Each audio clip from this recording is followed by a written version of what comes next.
Hi guys, welcome to Universe Tarot. आज हम कर रहे हैं मार्च 1 से मार्च 7 की रीडिंग। मैं अपने चैनल पे बहुत टाइम से एक्टिव नहीं हूँ, लाइक 5-6 महीने से। ओके, और सच बताऊँ तो 2.5 साल से कभी अप एंड कभी डाउन चल रहा है बिकॉज ऑफ सैटर्न ट्रांजिट। अब लेकिन सैटर्न ट्रांजिट कर चुका है, ठीक है। चीज़ें बदल रही हैं मेरी लाइफ में, बहुत सारी चीज़ें बदल रही हैं, तो अब होपफुली सब कुछ कंटिन्यूशन में रहेगा, सही रहेगा। और जो भी लोग मेरे को भरोसा करते हैं और मेरे चैनल पर अभी तक बने हुए हैं उनके लिए thanks thanks thanks and so much of gratitude.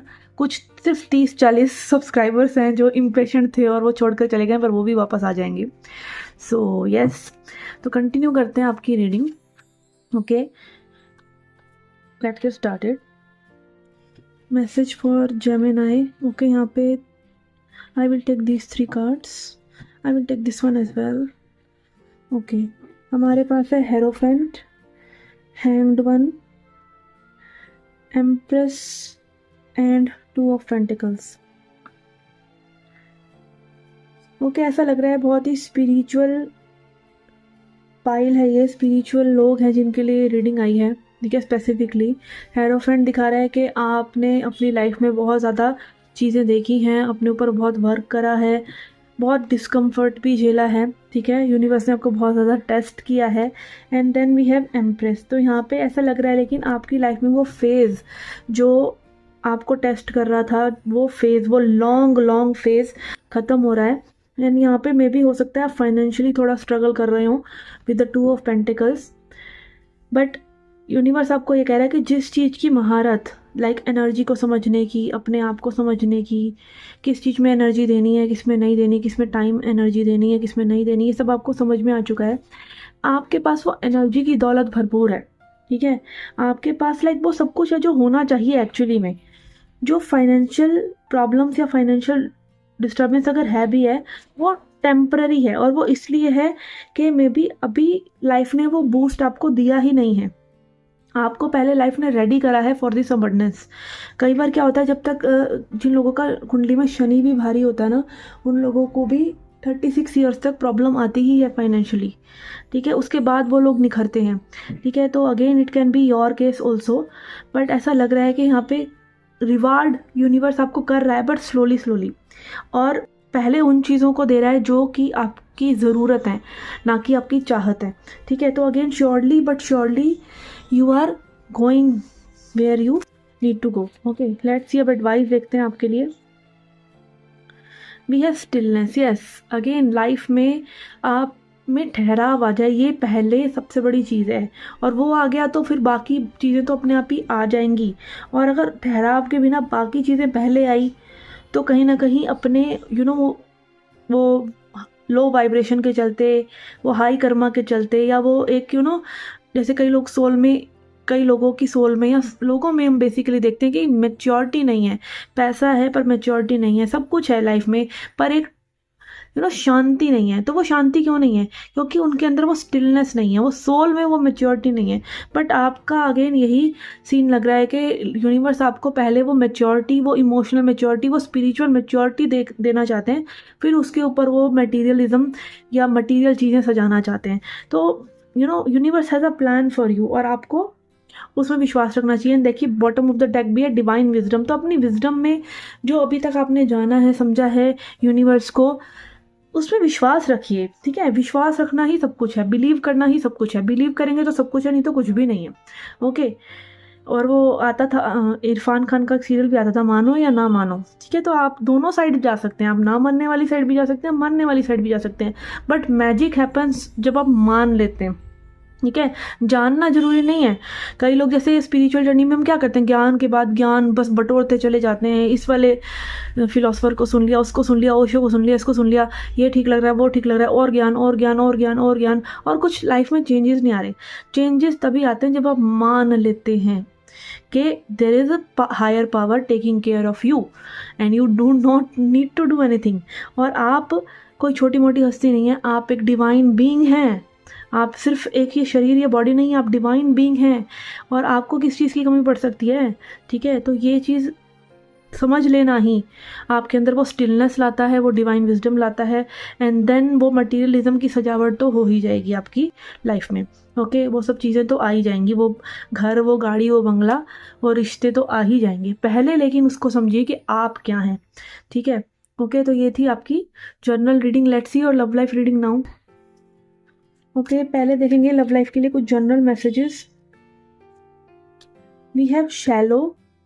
Okay, ऐसा लग रहा है कि यहाँ पे आप अपनी लाइफ में, लव लाइफ में, ऐसा आपको लग रहा है कि भाई लव लाइफ में कुछ है नहीं, बहुत ही बोर्डम है लाइफ में, लव लाइफ में कुछ हो नहीं रहा, एंड यहाँ पे प्राइड भी है।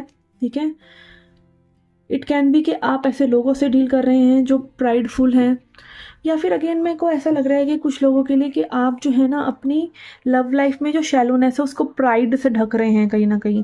Like I am cool, I am okay, I don't need anyone, जबकि आपको चाहिए तो सबको यार, पार्टनर सबको चाहिए, और अंदर ही अंदर आपको वो एम्प्टीनेस फील भी होती है, और कहीं ना कहीं यहाँ पे बहुत ज़्यादा नेगेटिव एनर्जीज आपके ऊपर ज़रूर हैं। ठीक है, पास्ट लाइफ की, इस लाइफ की, कहीं ना कहीं लाइक एक होता है ना, जैसे हम एस्ट्रोलॉजी में भी पढ़ते हैं कि प्लैनेट पीड़ित है, प्लैनेट अशुभ नहीं है बट प्लैनेट पीड़ित है। ऐसे ही हमारी एनर्जी भी कई बार पीड़ित हो जाती है कि आपके आसपास में भी ऐसे लोग हैं जिनकी लाइफ में एक सक्सेसफुल मैरिज नहीं रही, या सक्सेसफुल उनके अंदर वो प्यार नहीं है, कुछ नहीं है, तो आपकी एनर्जी उनकी वजह से पीड़ित हो रही है। तो do take care of your energy, अपने आप को प्रोटेक्ट करके चलिए। जो नेगेटिव लोग हैं या नेगेटिव बातें करते हैं, ठीक है, अपनी लाइफ के बारे में नेगेटिव मत बोलिए, और दूसरों के नेगेटिव विचारों को अपना मत समझ लीजिए। ठीक है ना, बहुत ज़रूरी है ये अपनी प्रोटेक्शन करके रखना और अपनी एक विचारधारा बनाना। नहीं तो क्या होगा, दूसरों की वाइब्रेशंस को ही अब्जॉर्ब करते रहेंगे और ट्रांसम्यूट करते रहेंगे, और आपकी लाइफ ऐसी रह जाएगी। जब तक आप अपनी एनर्जी को प्रोटेक्ट करना नहीं सीखेंगे, एनर्जी को प्रोटेक्ट करिए के रखिए, हाई वाइब्रेशंस में रहिए जितना कोशिश हो सके, और इस बारे में आप थोड़ा सा रिसर्च भी कर सकते हैं, और आजकल तो आप चैट जीपीटी से भी बहुत कुछ पूछ सकते हैं। ठीक है ना, ओके, लेट्स सी अब आपके पर्सन की क्या एनर्जी है। We have trapped. ओके, ये पर्सन, ऐसा लग रहा है इनको कि भाई इस सिचुएशन में तो ये ट्रैप हो गए हैं, ना ये सिचुएशन आगे बढ़ रही है ना पीछे बढ़ रही है, ना आपके साथ चीज़ें नॉर्मलाइज हो रही हैं, कोई रोमांटिक फीलिंग्स वगैरह शेयर हो रही हैं, और ना ही सिचुएशन आगे बढ़ रही है। उनको ट्रैप लग रहा है, उनको ऐसा भी लग रहा है कि उन्होंने कुछ गलतियाँ करी हैं इस कनेक्शन में, मिस्टेक्स की एनर्जी आ रही है। ओके, कुछ गलतियाँ करी हैं जिसके चलते अब चीज़ें ख़राब हो चुकी हैं, और आप में भी सुनेंगे नहीं या मानेंगे नहीं इनकी साइड ऑफ स्टोरी, या फिर आप इनसे एक डायरेक्ट आंसर चाहेंगे, जो डायरेक्ट आंसर ये पर्सन आपको नहीं देना चाहते। We have soulmate. Again deep love तो इस पर्सन के मन में भी है, पर इनको कहीं ना कहीं अपनी गलतियों का एहसास हो रहा है, और गलतियों का एहसास एक्चुअली में मोस्ट ऑफ द टाइम क्या होता है कि ये गलती का एहसास नहीं होता कि आपके साथ बिहेवियर सही नहीं करा, ये गलती का एहसास होता है कि भाई एक सही इंसान मिल रहा था और मैंने उसे खो दिया। लाइक अपने लॉस का नुकसान होता है ना जब इंसान को, तब पता चलता है। आपकी किसी को नहीं पड़ी होती, आपसे हमेशा कोई भी कुछ भी लेने ही आएगा जैसे आप दूसरे से लेना चाह रहे हैं। बहुत कम लोग होते हैं जो सिर्फ प्यार देना चाहते हैं और बदले में कुछ नहीं लेना चाहते। बदले में हम सब भी चाहते हैं प्यार और रिलेशनशिप हो, हमारे तरीके से पर्सन हमको अंडरस्टैंड करे। तो ये सब चीज़ें हमारे रिलेशनशिप फॉर्म करने के लिए डिपेंडेंसी ज़रूरी है, रिलेशनशिप फॉर्म करने के लिए गिव एंड टेक ज़रूरी है। तो वो गिव एंड टेक आपने गिव करा, ये पर्सन ने टेक करा, तो यहाँ से कहीं ना कहीं लग रहा है कि अब इस पर्सन को रियलाइज़ हो रहा है कि they could have done better, they could have given you better treatment, और या चीज़ों को तब संभालना चाहिए था जब चीज़ें थोड़ी सी बिखरी हुई थी या चीज़ें हाथ में थी एटलीस्ट। ठीक है, ओके, लेट्स सी फर्दर इस पर्सन की क्या एनर्जी है। We have 4 of swords. Again इनकी पर्सन की जो विचार है, कहीं ना कहीं इनको समझ में नहीं आ रहा है कि करें क्या भाई, अब करें क्या। ओके, और ये मे बी लेट नाइट बैठ के सोचते हैं चीज़ों को, और कहीं ना कहीं अपने दिमाग को शांत करने की सोचते हैं, क्योंकि इनका दिमाग कहीं ना कहीं बहुत ज़्यादा इनको पजल कर रहा है कि अब क्या होगा, और ओवर थिंकिंग कर रहे हैं ये पर्सन। और यहाँ पे we have princess of wands. Action लेने के बारे में भी सोचते रहते हैं, to reach out, to communicate. एक लेटर आप देख सकते हैं इस पर्सन के हाथ में, इस गर्ल के हाथ में एक लेटर भी है। ठीक है, तो मे भी मैसेज लिखते हैं, डिलीट कर देते हैं, या पुराने मैसेजेस पढ़ रहे हैं, कहीं ना कहीं आप तक रीच आउट करने की इनका मन हो रहा है। We have queen of wands. Okay, again ये आपके एफर्ट्स को भी बहुत ज़्यादा अप्रिशिएट कर रहे हैं कि भाई आप तो बड़ी जल्दी इनके पास रीच आउट करके बात कर लेते थे, और कितना मुश्किल है भाई किसी से ऐसे रीच आउट करके बात करना। तो इस पर्सन को ये चीज़ समझ में आ रही है अब कि it is very difficult actually अपने आप को एक वल्नरेबल दिखाना और प्यार दिखाना बहुत मुश्किल काम है। And then we have 8 of swords. Yes, कहीं ना कहीं बहुत ही डर भी है इस पर्सन को कि आपको खो ना दें। बहुत ओवर थिंकिंग है, बहुत डर है, बहुत डर, सारे डर इस पर्सन के ऐसा लग रहा है सरफेस हो रहे हैं हम जब में भी आप इनसे ज़्यादा क्लोज अप नहीं है। We have king of pentacles. Again इस पर्सन की लाइफ में बहुत रिस्पॉन्सिबिलिटीज़ हैं, या फिर ये अपने करियर को बहुत ज़्यादा एक इम्पॉर्टेंस लेकर चलते हैं, बहुत इंपॉर्टेंट है वो सब, पर जैसे ही उन चीज़ों से फ्री होते हैं तो ये समझते हैं कि लाइफ में और चीज़ें भी इम्पॉर्टेंट हैं, जैसे लव लाइफ है, तो अगर उसके बारे में कुछ नहीं करा जा रहा है तो वो भी ज़रूरी है। बट अगेन ऐसा लग रहा है कि बहुत ही ज़िम्मेदार इंसान है, अपने करियर को लेके एम्बिशियस हैं, और अगर ये एक रिलेशनशिप में भी आना चाहेंगे तो बहुत ही ज़्यादा उसको डेडिकेटेडली निभाएंगे। इसीलिए मैं भी ये सब चीज़ों को इनिशिएट ही नहीं करते हैं, और इनिशिएट भी करते हैं तो थोड़ा सा टेस्ट करते हैं आपको कि what you will react and then they want to invest. ये एकदम से इन्वेस्ट करने वाले इंसान नहीं है, ये धीरे धीरे करके पहले टेस्ट करेंगे, फिर थोड़ा सा बात करेंगे, फिर देखेंगे, चीज़ों को देख के आगे बढ़ाने वाले इंसान में से लग रहे हैं। ओके, लेट्स सी अब ये पर्सन कोई आगे स्ट्रॉन्ग एक्शन लेंगे। वैसे तो प्रिंसेस ऑफ वॉन्ड की एनर्जी आई है, ये लेना चाहते हैं एक्शन आपकी तरफ, और कहीं ना कहीं में भी उम्मीद भी कर रहे हैं कि भाई आप ही संभाल लो सिचुएशन को और आप ही इनकी तरफ कोई हाथ बढ़ा दो। We have see again ace of cups reverse में आ रहा है, हालांकि एक नई बिगिनिंग आप लोगों के बीच में होने वाली है बहुत जल्द। And then we have 4 of pentacles, और इस पर्सन को पता है कि इनको अपना दिल आपके लिए खोलना ही पड़ेगा। ठीक है, यही चिंतन चल रहा है इस पर्सन का, बट इनके लिए ये वेकअप कॉल ही है।